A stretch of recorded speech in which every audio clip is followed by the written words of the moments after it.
Hey, hello, the Chris on. Today we're going to be doing another NFL prediction video. Today we're going to do one that I'm kind of not looking forward to because anytime I do a prediction of a team that I don't think is very good, I always feel kind of bad. But I do think the Falcons aren't very good. Yes, Matt Ryan. He's not the worst quarterback, but he's also not the best. He's kind of like just a little below average. Kind of down there with obviously Matt Ryan. You could say um, maybe like Jacoby Brissett is in his area. Gardner Minshew, kind of in that area. And if you watch my other videos, that's not a good place to be. As you can see by 3-13 on the Jaguars video, but it's whatever. I mean, they do have a pretty okay wide receiver unit. Of course, they got Julio Jones, really the best player on their team. I mean, if Calvin really steps it up, they could really help Matt Ryan go back to where he was when he was in the Super Bowl. And then they did get Todd Gurley from the Rams, which is a pretty good move. Their defense, though, is where it's not very good. Their secondary does have the potential to become very good if AJ Terrell turns out to be a amazing if AJ Terrell bursts onto the scene and is absolutely spectacular, then they'll have a pretty good time on that defense. But right now, it's going to be leaning more to their offense, and I don't think their offense is that good. So expect it to be maybe 5 wins, maybe less than that.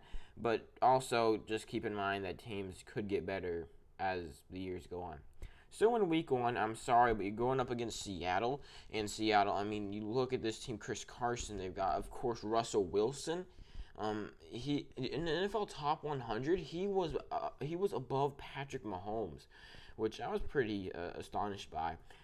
And I mean, I'm not going by that, of course, but their team is just so, especially now with the addition of Jamal Adams, that really boosts their defense up to where they're now one of the best teams in the league. Once again, it's hard to pick faults in this team, but it is possible though. So maybe if Seattle does completely collapse, Atlanta could take advantage of that, but I doubt that'll happen. You could say that about any team. What if Dallas completely collapsed? Chicago, Green Bay. Of course, Chicago's basically already.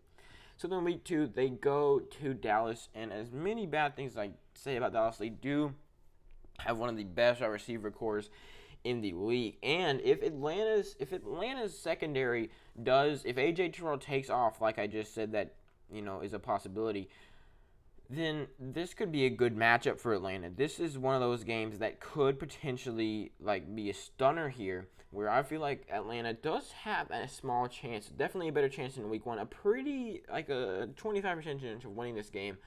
But then saying that, also Dallas is a much better team than them. They're 0-2. People are saying, "Oh yeah, you were so right, Carson. Look at you over there predicting a complete perfect records." And then Chicago comes to town, and Chicago basically, I know Mitch Trubisky. It was actually, I looked at NFL News. One of the NFL News updates from yesterday was that Mitch Trubisky thinks he's going to have a great season this year. I don't think that's going to happen. Their defense is what they're going to be leaning on. Their defense and David Montgomery are basically going to be their whole team at this point. And David Montgomery, well, he is a pretty good running back. He is not good enough to, win a whole game, especially when their defense, I said it's not very good, but it is okay. It's a formidable foe. I feel like this is a pretty close game that Atlanta can, sneak out. They get a win at home to Chicago. Congratulations, you get your first win. Then you go to Green Bay, and I'm sorry, there's just no way. I mean, unless you find a way to just stop Aaron Rodgers, start sacking him. If your defensive line was much better, maybe this could be a game you could win. But right now, I'm not seeing it. All right, and then you're at home against Carolina, and this is a team that you probably could split with. And seeing as you're at home early in the season, it's a divisional game. I'm going to give you the quick win. Christian McCaffrey is going to be this whole team. They are mainly a full offense team. Their wide receiver unit is pretty good. So this is going to be a tough one, but I do still feel like Atlanta can win this one. So they start out really well at 2-3, okay? And I have a feeling it's going to get worse because they play like Minnesota, Tampa Bay twice. They play New Orleans twice. They've gotten lucky with their first 5 games. And they go to Minnesota. Even with the loss of Stephon Diggs, they've still got they've still got Rudolph. They've still got Dalvin Cook. They've still got even Kirk Cousins. And I'm sorry, but they just get the win here, 2-4. Then Detroit comes to town, and you're thinking, all right, just another win. But no, Detroit actually they're a pretty strong team. And I'm going to have them actually get the win here away at Atlanta. Matt Stafford is a very good – he's not very good, but he's a pretty good quarterback. He just has no O-line. And seeing as Atlanta has no D-line, this should be a pretty good matchup for Detroit that I see them winning. I'm going to have them splitting with Carolina at home. They go to Carolina and they lose farther in the season when Teddy Bridgewater is more ingrained in this team. So they're 2-6. If they win this game, then maybe they'll still be a contender. But that's basically that's basically 4 losses right here that for sure they're gonna have. So it's really gonna be tough. And I don't think they beat Denver. I know I hate a lot on Drew Lock, but they do have a pretty good. Philip Lindsay. I told you how they leaned heavily upon. I talk about a lot how in the 5 games that Drew Lock played in that they went 4-1, and it was mainly just leaning completely on the running game with Philip Lindsay and even Drew Lock running, and that's showing that they won 5 games mainly running. Philip Lindsay is a pretty good running back, so yeah, they get the win here, and their defense has always been pretty good, Von Miller and all that. So they go to New Orleans, and I'm sorry, but you're just not going to beat New Orleans. Even though you're coming off of a bye week, 2-6. I'm sorry, but you just don't. Then you go to Las Vegas. Your last hopes of playoff berth are swirling down the drain as you go, and Las Vegas beats you. This is a game that you could sneak out. There's a lot of games in here that you could, sneak in. But really, I really don't see it happening. And then New Orleans, again, I don't see you beating them really ever. 2-10. That's just terrible. You won 2 out of 3 games here. Dang, that's just tough.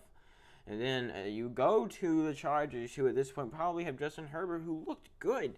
He's a very, very good quarterback. And I feel like he's probably been in the game. He's probably been playing for them since like week 8. And I feel like at this point he'll be good enough, and the Chargers will be a very good team, and they can get the win here. And now, actually, Tom, when I say TB, I think of Tom Brady for some reason. But we've got, because he's on their team, that's why.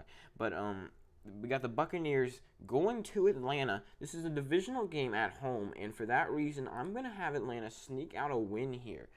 They do have, while I said it would take A.J. Terrell taking a huge step up for them to really get, really good defense. They do have a pretty solid secondary, which is really the only good part of the defense. So I feel like they could probably, they sneak out a little win here. Congratulations. But then I don't see you guys ever beating Kansas City, and there's no way that y'all are going to sweep the Buccaneers. So 3-13 is your record. Now let's go to worst case scenario. Your worst case scenario is you lose these 2 games. All right, your worst case scenario is 1-15. Okay, I don't see you guys losing to Chicago unless Mitchell Trubisky just absolutely takes off and is a superstar this year.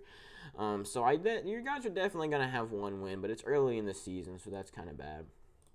All right, now your best case scenario. Best case scenario is, I guess, you beat Detroit, you sweep Carolina, and you could win this game. I can see you guys pulling this one off, but that's really about it. 7-9 is about as good as I can see them really ever going. So I don't see them. I see them definitely having a losing record. I don't see them going. They're definitely going to have at least 1 win, and they're going to have a losing record. That's basically what I'm saying here. Dang, how will they? So, 1-2, 1-3, 2-3. 3-3. I don't know what I'm saying. 1, 2, 3, 4, 5. So I'm having you guys go 5-4 in your first 9. Dang, no matter what, the last 5 or 6 games of the season is going to be catastrophic for you guys. So I hope you enjoyed. You probably didn't, but I can still hope, can I? But yeah, thank you guys so much for watching me completely um, get mad about your team. I hope you go ahead and watch one of my other videos. I do have videos on most of the other teams. I've just got to do the Buccaneers and then the AFC North and NFC North. So we're almost done. Put these out daily. I put out different videos that are not predictions every other day. You can go to playerpredictions.com and you can send me your own predictions via Twitter, via Instagram, via YouTube comment, you can send it to me on direct message on Patreon, and I'm sure you have to be a patron to do that. Whatever way you send them to me, if I get at least 5 of those, I'll make a full video looking at them and reacting to them every 5 I get until I start getting 5 like every hour. And I'll shout you out if I do look at that. So, yeah, go ahead and send me that. I do have links to my Twitter and Instagram in the description, of course. I'm looking for someone to make me a YouTube banner. I will not pay you because I'm broke. All right, see you guys in the next one. Goodbye.